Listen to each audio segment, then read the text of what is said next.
આજે સરકારશ્રીએ જાહેરાત કરેલી હતી કે તમારા વિસ્તારની અંદર દરેક ગામના તળાવ સુધી પાણી પહોંચશે, પણ આજ સુધી દિયોદર વિસ્તારના એક પણ તળાવ સુધી પાણી પહોંચેલું નથી. અમારી સરકારશ્રીને નમ્ર વિનંતી કે અત્યારે અમે નાયબ કલેક્ટર સાહેબશ્રીને આવેદનપત્ર આપ્યું છે કે દાંતીવાડા જે ચોળકા પાઇપલાઇન છે એની અંદર 3 કિલોમીટરની રેન્જ છે, એની અંદર વધારીને 10 કિલોમીટરની રેન્જ કરે અને નવી પાઇપલાઇન સરકારશ્રીએ મંજૂર કરાયેલી છે, એનું સિદ્ધાંતિક મંજૂરી આપેલી છે, એનું તાત્કાલિક કામ ચાલુ કરે અને જે વચ્ચેનો વિસ્તાર છે એની અંદર જે તળાવો રહી જતા હોય એમાં નવી પાઇપલાઇનની અમારી માગણી છે.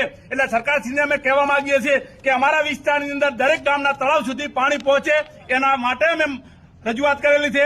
સરકારશ્રીએ જાહેરાત કરેલી હતી, અમને વિશ્વાસ આપેલો હતો, એના અનુસંધાને અત્યારે માગણી કરેલી છે. શું કહેશો આગામી સમયમાં તળાવ નહીં ભરાય તો? જો અમારા વિસ્તારના દરેક ગામના તળાવ સુધી પાણી પહોંચશે નહીં તો આગળના સમયની અંદર દરેક વિસ્તારના ખેડૂતો સાથે મળી અને ગાંધી ચિંધ્યા માર્ગે આંદોલન કરશે અને આનું પરિણામ આવતી જે ચૂંટણીઓ છે એની અંદર સરકારને ભોગવવું પડશે. કેટલી જરૂરિયાત છે હાલમાં પાણીની? હવે ભૂગર્ભ જળ ખતમ થઈ ગયું છે એ તો સરકારને ખબર છે. અમારા વિસ્તારની અંદર 80 કોલમે પાણી ચાલેલું છે અને આ જો તળાવ સુધી પાણી ના આવે